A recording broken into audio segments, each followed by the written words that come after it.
Aujourd'hui, dans ce nouvel épisode de Confidence de thérapeute, j'ai eu l'immense plaisir d'aller à la rencontre d'une grande thérapeute belge. Il s'agit de Geneviève Plateau. Geneviève est psychologue et psychothérapeute. Elle a notamment écrit un ouvrage sur les couples mixtes qui s'appelle Le couple en couleur, qui a été préfacé par le docteur Robert Neuburger. Elle a notamment travaillé en tant que formatrice pendant des années à l'IEFSH, aux côtés de Moni El-Kaïm, Jacques Louis-Maker, Edith Goldbetter, dont vous retrouverez également des épisodes Confidence de thérapeute sur cette chaîne. J'ai eu le très grand plaisir de pouvoir passer un moment en toute intimité avec elle à l'occasion du grand congrès de thérapie familiale qui était organisé à Assise par Maurizio Andolfi. Vous commencez aujourd'hui à avoir l'habitude de ce type de format, donc je vais pas forcément m'étaler sur ce que vous allez y trouver, et je vous laisse tout de suite en l'excellente compagnie de Geneviève Plateau.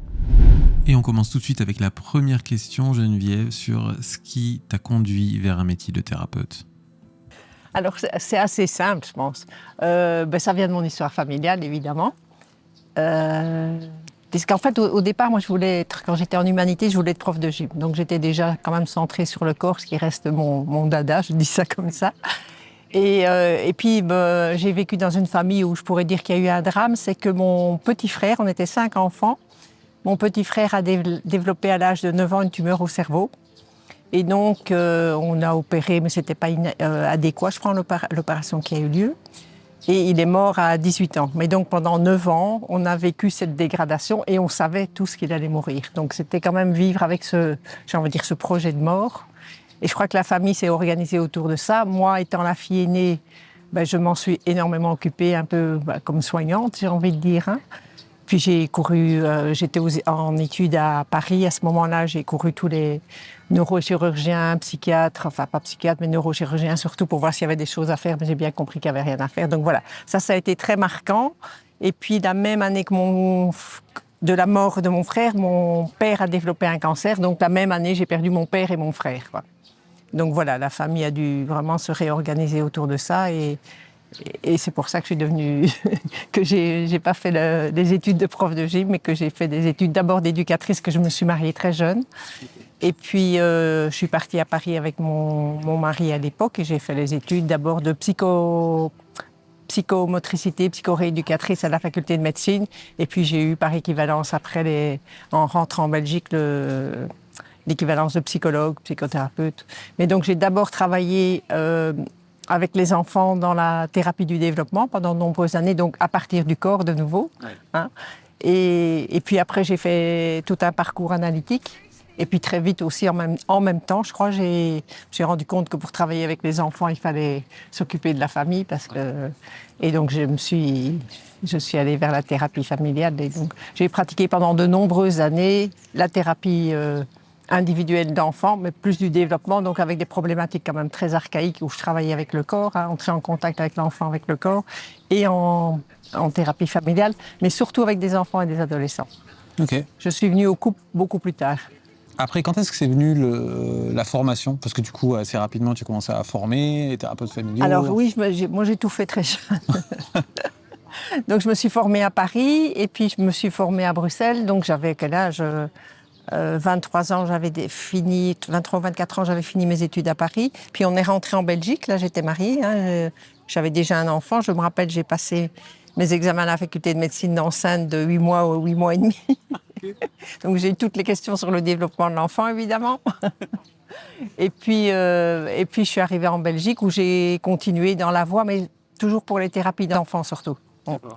J'ai travaillé dans 2 centres de santé mentale à Bruxelles, à Anderlecht, et dans la région du centre. J'étais mi-temps de chaque côté, surtout avec les milieux défavorisés.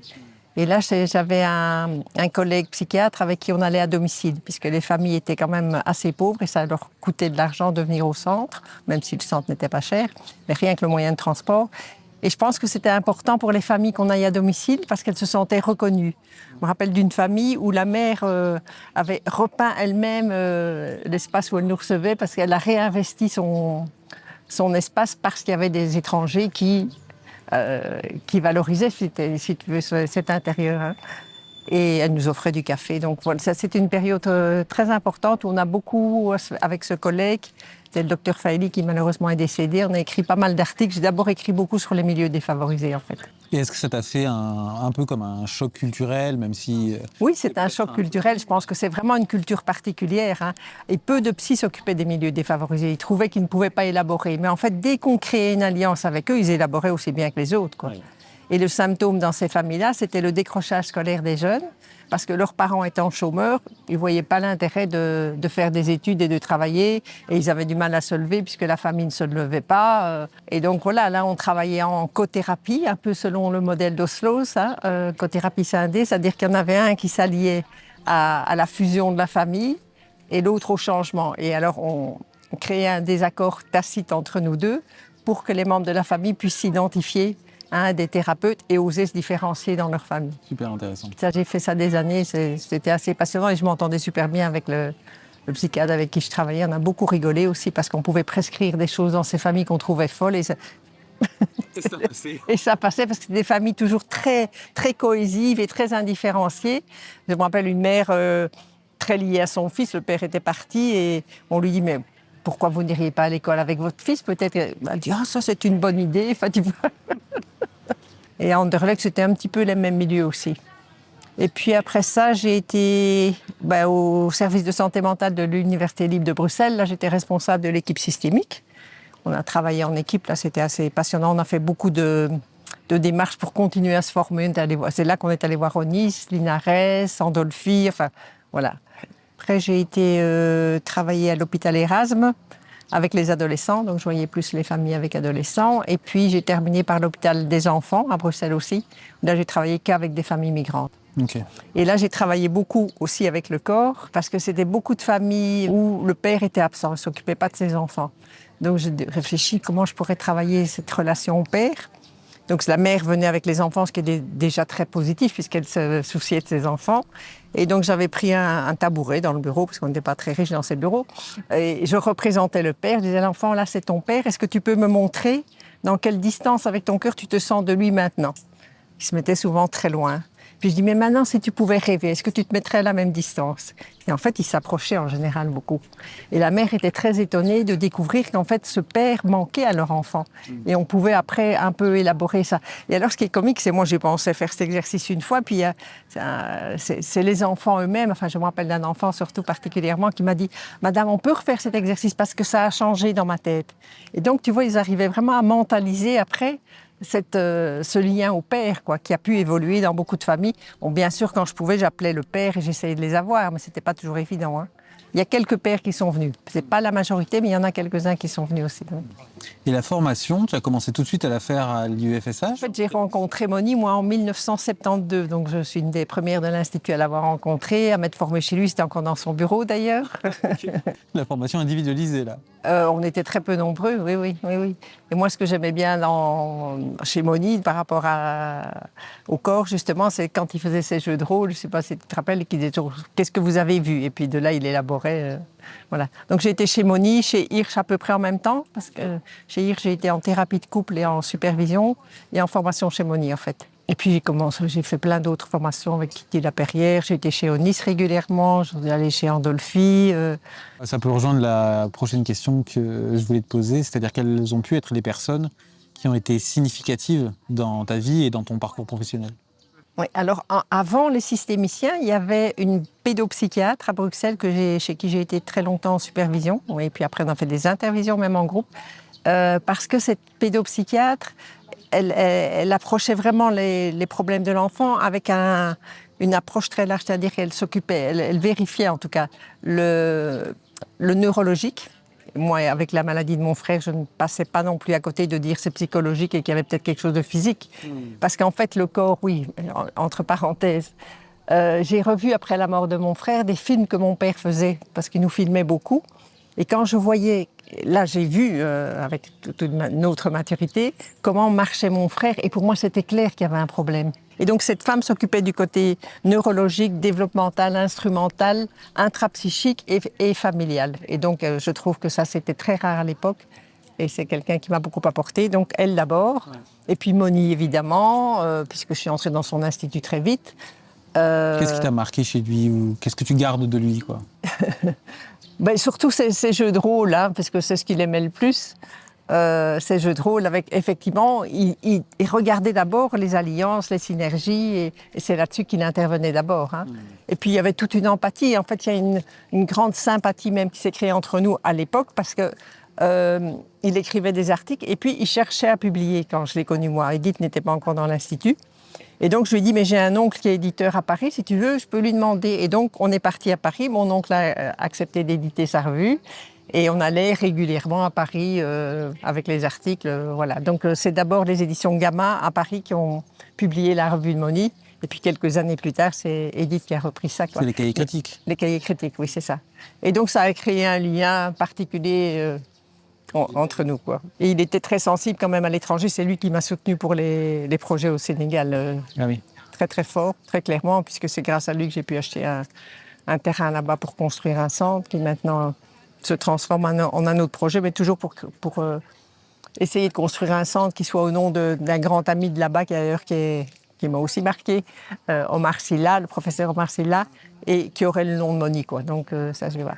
Donc dans Onis, j'aimais beaucoup parce qu'au niveau du corps, on avait une sensibilité commune, ça c'était clair. Philippe Caillé, je l'ai découvert plus tard, mais je l'ai beaucoup apprécié parce que Philippe Caillé, il y a les objets flottants, tout le monde connaît, mais ici, il est très sensible à l'interculturel aussi. Hein. Voyage en systémique, c'est aussi très intéressant. Hein.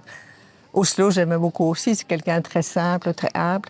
Il y a eu dans les Belges Étienne de Soie, je ne sais pas si tu connais de nom, qui a écrit sur l'ambiance et sur le double lien. C'était quelqu'un de très humble, comme Moni d'ailleurs, ça, et très drôle, ce que j'aime beaucoup.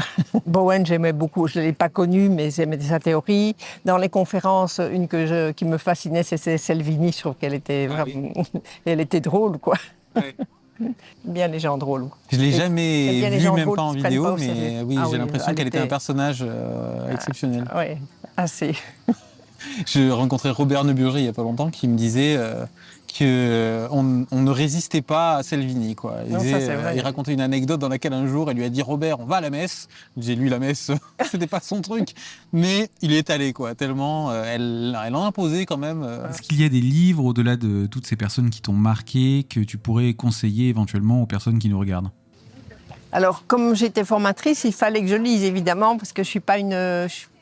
Comment dire, je suis pas une théoricienne, moi, en fait. Toutes les théories que j'ai apprises, j'ai commencé par Václavic, j'ai créé des exercices pour les étudiants pour qu'ils intègrent cette théorie, la communication normale, pathologique, etc. Ça, j'adore créer des exercices à partir de la théorie parce que je trouve que c'est parfois indigeste. Les livres qui m'ont particulièrement marqué, Voyage en systémique, j'ai beaucoup aimé. Tous les livres d'Onis. Maurice Berger, j'ai beaucoup aimé parce qu'il allie analytique et systémique. Et moi, j'aime bien. Je crois profondément aux deux pensées, d'ailleurs. Hein. Pour sortir des deuils de ma famille, moi, j'ai fait une longue psychanalyse qui a duré 5 ans, à 3 fois semaine. Donc, voilà, je pense que c'est quand même un travail qui peut être... ça dépend évidemment de l'analyste, hein, mais voilà, qui est très intéressant. Maintenant, qu'est-ce qui m'a encore bien marqué? Bon, Selvini, j'ai Paradoxe et Contre-Paradoxe, j'adore. Et maintenant, je lis aussi des livres sur la migration. Il y a quand même des nouveaux auteurs qui sont passionnants. Il y a Jean-Claude Métro, là, qui est La métaphore comme migration. Je trouve ça fabuleux, son livre. Hein. Et si tu avais des conseils, en général, j'ai dit 3 conseils parce que c'est simple comme ça, mais ça peut être 1, ça peut être 5. Quand on est psychothérapeute oui, des conseils que tu donnerais aux jeunes générations de thérapeutes. Mais là, je reprendrai une phrase de Jean-Claude Métro. Je pense que les techniques professionnelles, c'est pas suffisant du tout et que la reconnaissance de l'autre est bien plus importante que la connaissance. Et donc, moi, les 3 mots qui m'intéressent, qui me parlent comme psychothérapeute et à faire passer, c'est humanité, solidarité, engagement. Bon, c'est pas par hasard que je me suis occupée des milieux défavorisés, puis je suis passée après aux milieux migrants. Enfin, c'est pas la clinique bourgeoise, en tout cas, que j'ai. Enfin, j'en ai évidemment dans mon privé, mais je veux dire, c'est ça qui me passionnait peut-être le plus. C'est une notion d'aide, évidemment, qu'il y a là en dessous, mais enfin, en essayant de repenser leurs liens, puisque quand ils viennent chez nous, c'est quand même en déliaison de quelque chose, ou de la société, ou dans leur famille. Et donc, comment repenser ces liens pour les valoriser, que ce soit qu'ils deviennent une ressource, et comprendre d'où vient... au niveau transgénérationnel aussi, ce qui s'est passé. Et comment tu es passé de justement cette clinique auprès des personnes défavorisées à la question de l'exil et de la migration ? Ah, mais là, c'est parce que quand j'ai découvert le Sénégal, alors j'ai découvert le Sénégal par mon frère qui donnait là-bas des qui est économiste, lui, il n'est pas psy, mais il est allé dans des projets d'aide au développement dans la pêche là-bas. Et c'est comme ça que j'ai rencontré des amis à lui et que je suis partie tout d'un coup au Sénégal. Pour faire du tourisme dans un premier temps. D'abord pour faire du tourisme, pour rencontrer des gens. Puis très vite, j'ai été sollicitée par 2 Belges qui vivaient là-bas et qui voulaient lancer une formation systémique. Et j'ai été sollicitée et puis c'est comme ça que j'ai commencé. En fait. J'ai été très vite prise par l'Afrique. Alors on peut se demander pourquoi, hein, évidemment, je me pose toujours un peu la question. Bon, je pense que j'ai quelque chose, j'aime les rythmes archaïques. Moi j'entends des djembés, je suis partie pour danser. Okay, j'adore. Quoi. Je fais des cours de danse africaine à Bruxelles régulièrement. Et voilà, il y a quelque chose qui me prend au trip, tu vois. Bon, il y a la notion de groupe que j'aime beaucoup, évidemment. Voilà, et puis la formation m'a permis de découvrir beaucoup de choses, puisqu'on analyse les familles d'origine des étudiants, on apprend énormément, quoi. Maintenant que j'y vais depuis plus de 30 ans, je vois aussi les choses qui sont difficiles là-bas, parce qu'il y en a aussi, évidemment. Hein. Il y a quand même des différences culturelles qui ne sont pas toujours faciles à gérer. Par exemple, autant dans les groupes, là, je fais parfois des groupes sur le style analogique du thérapeute, par exemple. Quand ils se mouillent à fond là-bas, je trouve. Leurs émotions, c'est 3 fois plus qu'en Europe, quoi. Hein.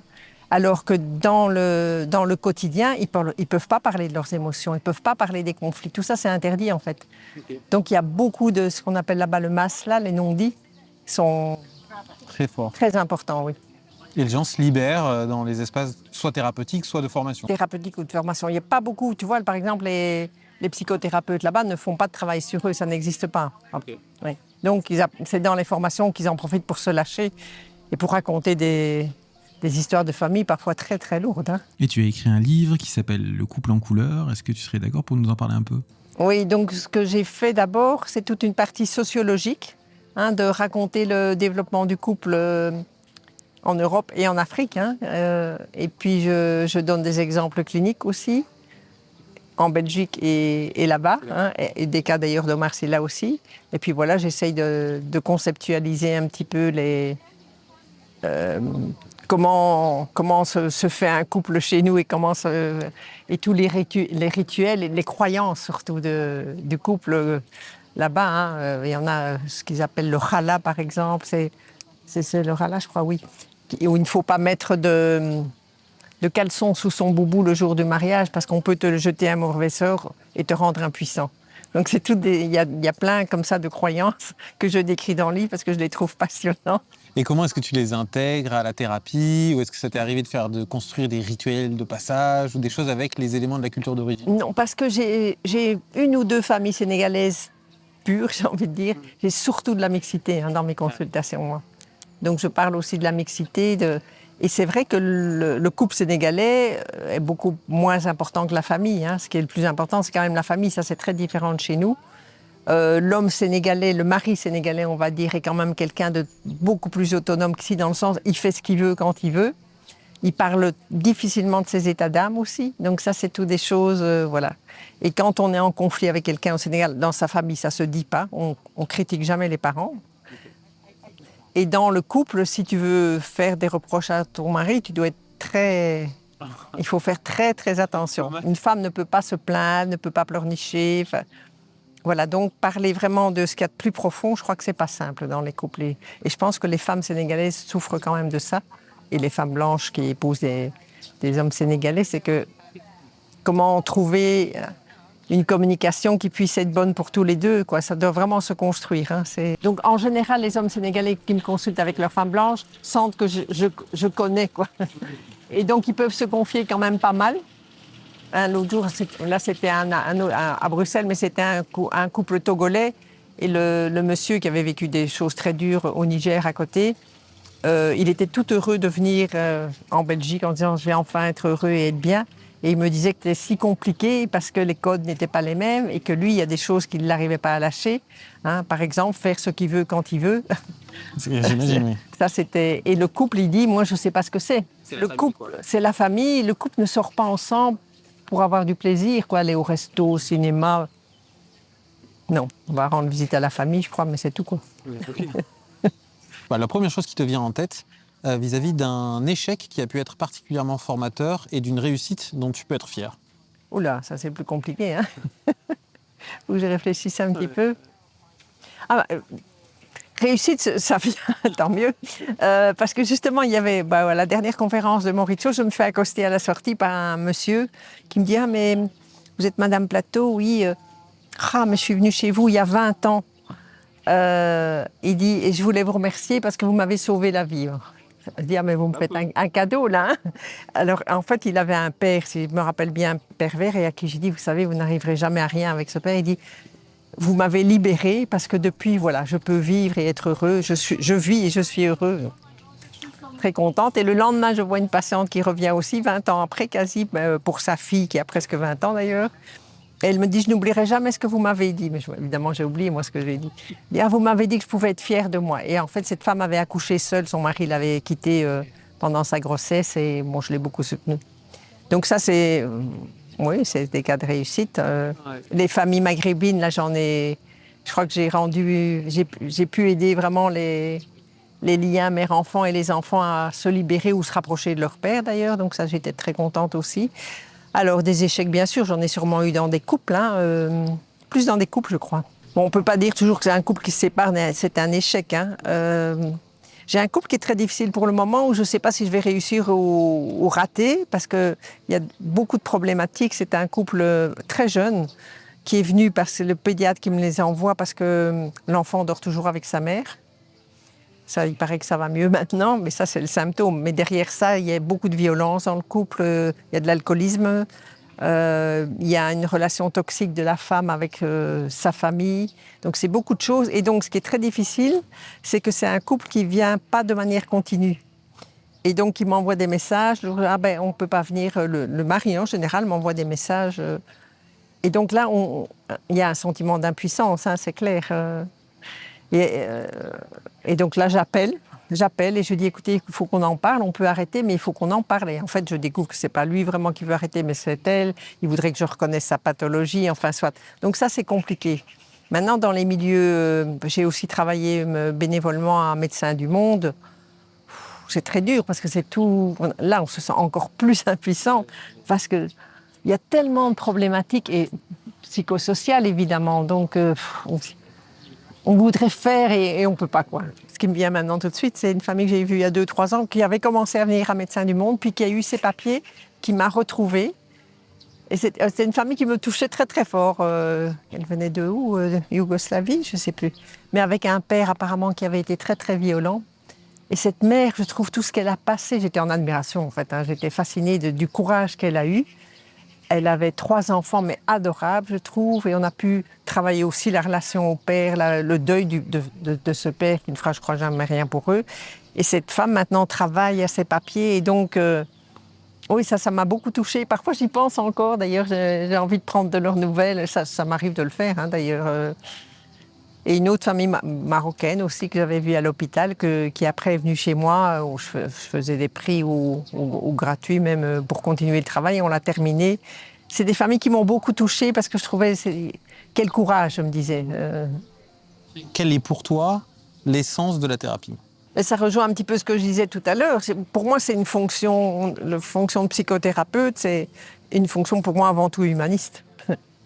Humaniste et de s'engager avec les gens, quoi. Moi, ou alors il faut, mais ça m'est peut-être arrivé une fois dans ma vie, je ne me rappelle même plus pourquoi, mais il faut que j'accroche avec la famille, mais c'est rare quand je n'accroche pas parce que voilà, j'ai quand même envie de servir à quelque chose. Et donc je pense, oui, c'est d'abord ça, l'humanisme, et voilà, de repenser ensemble les liens. Enfin, il y a vraiment la notion de ensemble, quoi. Et au regard de toute l'expérience que tu as pu accumuler dans le domaine de la thérapie et dans la vie de manière générale, si tu avais la possibilité de retourner voir la jeune thérapeute que tu étais quand tu avais 20 ans ou 25 ans, qu'est-ce que tu te dirais ? Ce serait quoi si tu te donnais un conseil à la thérapeute que tu étais à l'époque ? Moi, je dois toujours faire attention de ne pas trop protéger les enfants. Je suis très vite empathique avec les enfants. Okay. Et donc ça, c'est Andolphe même qui me l'avait dit quand on avait travaillé l'handicap du thérapeute, de pouvoir me dire que j'étais moins compétente que les parents. Et donc de m'allier aux parents, aux grands-parents. Moi, j'aime bien maintenant aussi élargir la famille quand on peut. Bon, en plus, comme j'ai commencé par être thérapeute d'enfants, j'avais une tendance à protéger les enfants. À vouloir les sauver ou à Voilà, vouloir les sauver, oui, puisque j'ai échoué là-dedans, en fait, hein, avec mon frère. J'espérais quand même le sauver, lui. Hein. J'ai fait des choses folles pour le sauver. J'ai voir des médecins. J'ai même été à Lourdes en pensant que peut-être il y aura un miracle, tu vois, c'était... Ah oui, donner de toi à 200%. Là. Oui. Ouais. Et bon, et je te dis quand même une très longue psychanalyse pour sortir de ces deuils. Hein. Et ça t'a déjà traversé l'idée d'écrire sur cette question-là, la question du deuil, la question de la mort? Non, étonnamment. Genre. Je sais que le cabinet de mon psychanalyste, c'était une vraie piscine, là, quand j'ai fait ma psychanalyse. Non, j'ai jamais eu l'idée d'écrire là-dessus. À un moment, je me suis... Si, une famille où où ils ont été touchés par la mort, ça, je suis très empathique, hein, évidemment. Mais c'est marrant, j'ai plus envie d'écrire toujours sur la différence et la différenciation. Mais je crois qu'à cause de la maladie et de la mort dans ma famille, on était une famille très fusionnelle et peu différenciée. Hein. Et en plus, il y avait encore les vieux principes chez mes parents où les filles doivent... c'est pas la peine qu'elles travaillent. Bon, donc moi, j'ai choqué ma famille parce que j'ai divorcé, parce que j'ai travaillé, tu vois. Et donc, voilà, la différence, je crois que c'est ça qui me... C'était une façon aussi de m'opposer puis de sortir de ma famille. Hein. Bon, partir au Sénégal aussi. Et alors, du coup, quels sont tes autres projets d'écriture pour la suite? Là, je viens d'entamer, mais tout doucement, un second livre, mais pas sur le couple cette fois-ci, c'est sur la famille. Mon titre pour le moment, il restera ou il changera, c'est Quelle transmission dans les familles biculturelles? Et toujours dans cette dynamique temporelle, c'est une question que j'aime bien poser en général à toutes les personnes que je rencontre, parce qu'elle amène des réponses qui sont tout le temps surprenantes et différentes. Imagine que tu as à ta disposition une machine à voyager dans le temps qui puisse t'emmener aussi loin que tu veux dans le futur, qui puisse te ramener aussi loin que possible dans le passé. Bah déjà, est-ce que tu aurais envie d'utiliser cette machine, et si oui, pour faire quoi? Et si oui? Pourquoi faire? Pour aller où? Oh là. Mais moi, plus je vieillis, plus j'ai envie de voyager, découvrir le monde encore. Il y a tellement de pays que je n'ai pas visités, que j'aimerais visiter, notamment l'Amérique du Sud. En Inde, je suis allée juste avant le Covid. Mais donc oui, j'aimerais... Moi, j'aime voyager, rencontrer des gens et rencontrer des cultures différentes, en fait. Hein. Je demanderais à la machine d'arrêter le temps. Voilà, j'espère que vous aurez passé un aussi agréable moment que moi en la compagnie de Geneviève. Comme d'habitude, je vous mettrai des liens dans la description vers tous les ouvrages cités. Et en ce qui me concerne, j'ai vraiment hâte de vous retrouver dès la semaine prochaine pour une nouvelle vidéo. Et en attendant, comme d'habitude, prenez bien soin de vous.